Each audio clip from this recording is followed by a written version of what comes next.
गुजरात के सूरत में रहने वाला रमेश पतंग का पुराना कारोबारी था। रमेश के परिवार में उसकी पत्नी हेतल और बेटा जगदीश ही थे। उनका ये छोटा सा परिवार पतंग के ही व्यवसाय से चला करता और वो लोग अपना जीवन बहुत सुखी से बिता रहे थे। जगदीश बेटा उठ जा, आज तेरी आखिरी परीक्षा है, स्कूल नहीं जाना है क्या तुझे? मम्मी उठ जाऊंगा, अभी तो बहुत टाइम है। देख बेटा, मैं नहीं चाहती कि तू भी पतंग का ही कारोबार करे, इसीलिए तुझे अपनी परीक्षा में पास होना होगा। मम्मी आप फिक्र मत करो, मैं परीक्षा में पास जरूर होऊंगा। हेतल और जगदीश बातें कर रहे थे कि तभी दूसरे कमरे से आवाज आती है। हेतल मेरे कपड़े भी निकाल दो, मुझे भी दुकान जाना है। हेतल वहीं से आवाज लगाती है, अभी आई जी। जगदीश तुम उठ जाओ, चलो मैं तुम्हारे पापा के कपड़े देकर आती हूँ।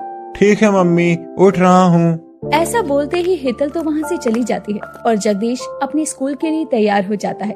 जी रमेश जी, बताइए क्या मांग रहे थे आप? अरे हेतल जल्दी से कपड़े दे दो, मुझे दुकान पर जाना है, देर हो रही है।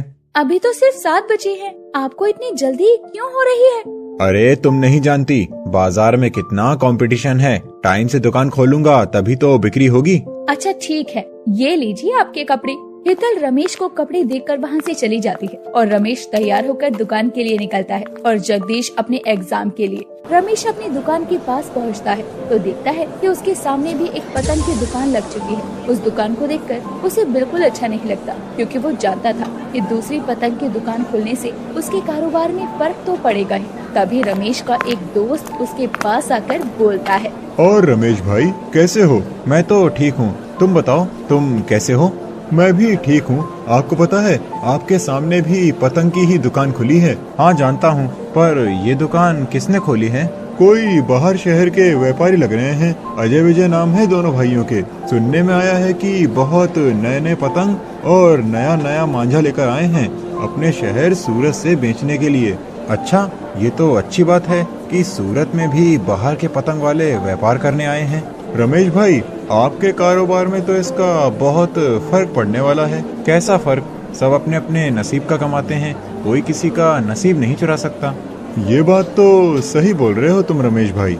ऐसा बोलकर कमलेश तो वहाँ से चला जाता है, पर रमेश कमलेश की बातों से थोड़ा परेशान हो जाता है और पूरा दिन निकल जाता है। रमेश की 1-2 ही पतंग की बिक्री होती है और वो अपने घर आ जाता है। हेतल कहाँ हो? एक कप चाय ला दो, बहुत सर में दर्द हो रहा है। क्या हुआ जी, आज आप दुकान से बहुत जल्दी आ गए, परेशान लग रहे हैं, तबीयत तो ठीक है ना? क्या बताऊं, मेरी दुकान के सामने एक दुकान और खुल गई है और वो लोग नई पतंगे और नए तरीके का मांझा अपने शहर से यहाँ लाकर बेच रहे हैं। इस वजह से सारे ग्राहक उन्हीं की दुकान पर जाते हैं। अच्छा, आप परेशान मत होइए, भगवान पर भरोसा रखिए। आपका तो पुराना कारोबार है, ये आपसे बेहतर कैसे हो सकते हैं? आप तो सब जानते हैं। ये बात तो है। जाओ तुम मेरे लिए चाय लेकर आओ, मेरे सर में बहुत दर्द है। रमेश जी, मैंने आज आपके लिए ढोकला बनाया है, लेकर आती हूँ चाय के साथ में। ठीक है, ले आना। ऐसा बोलकर हेतल चली जाती है और किचन से ढोकला वगैरह लेकर आती है। ऐसे ही कई दिन गुजरते हैं और अब मकर संक्रांति आने वाली थी, पर रमेश की दुकान में कोई फर्क नहीं पड़ता। दूसरी तरफ अजय और विजय की दुकान पर हमेशा ही ग्राहकों की भीड़ लगी रहा करती और दोनों भाई बहुत लालची थे। भैया आज तो काफी ग्राहक खड़े हैं, आज हमारी बिक्री अच्छी होगी। सही बोल रहे हो छोटे, हम जल्दी से अपना सारा माल बेचकर अपने घर चले जाएंगे, शहर को छोड़कर। और क्या, वैसे भी नकली मांझा जब तक बिक रहा है सारा बेच दो, जब लोगों के हाथ कटेंगे तो लोग उसे नहीं लेंगे। ये तो तुम सही कह रहे हो, पर तुम फिक्र मत करो, मैंने कच्चे धागे से पतंग बंधवाए तो हैं, जल्दी जल्दी कटेंगी नहीं तो हमारी सारी पतंग बिक जाएंगी और हम जल्दी ही यहाँ से निकल पाएंगे। ये तो आपने बहुत अच्छा किया। ग्राहकों की भीड़ अजय और विजय की दुकान पर देखकर रमेश को बहुत बुरा लगता है। उसके जो पुराने ग्राहक होते हैं वो भी नए डिजाइन के रंगों के कलर देखकर उन्हीं की तरफ आकर्षित होते और रमेश अपनी दुकान बंद करके अपने घर चला जाता है। क्या हुआ रमेश जी, आप इतनी जल्दी आ गए? आज दुकान नहीं गए क्या? दुकान जाकर भी क्या करूं, कोई ग्राहक तो आता नहीं है।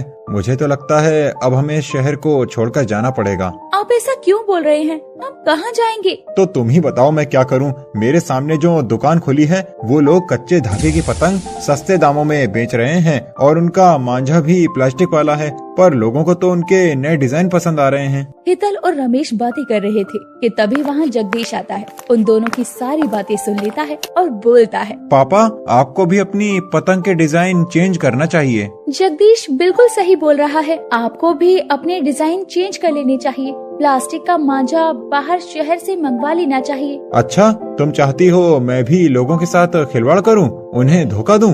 इसमें धोखे की क्या बात है? वो बिना बताए बेच रहे हैं, आप लोगों को बता देना। नहीं, मैं ऐसा नहीं कर सकता। मैं जैसा करता आया हूँ वैसा ही काम करूँगा। पापा वैसा ही काम करना है, पर आप अपने पतंग के डिजाइन बदल लो। तुम बताओ कैसे डिजाइन चेंज करूँ? पापा एक काम करो, आप अपनी पतंग पर किसी कार्टून कैरेक्टर के फोटो बनाओ, ये देखकर बच्चे आपकी पतंग की ओर आकर्षित होंगे। ये तो बहुत अच्छी तरकीब दी है। ठीक है, मैं आज ही कारखाने में जाकर बच्चों के लिए कार्टून वाली पतंग बनवाता हूँ। रमेश अपने कारखाने में जाकर बच्चों के लिए कार्टून वाली पतंगे तैयार करवाता है और फिर वो पतंगे लेकर अपनी दुकान पर जाता है और वो देखता है कि अजय विजय की दुकान पर लोग हंगामा कर रहे हैं क्योंकि उन्होंने नकली सामान बेचा था। फिर कुछ लोग उसकी दुकान में आग लगाकर उसे मार पीट कर वहाँ से भगा देते और उसकी दुकान बंद हो जाती है। दुकान पर कार्टून वाली पतंग देखकर बच्चे और सभी लोग अब रमेश की दुकान की तरफ आकर्षित होते हैं और रमेश की सारी पतंग बिक जाती है और उसे अच्छा खासा लाभ होता है।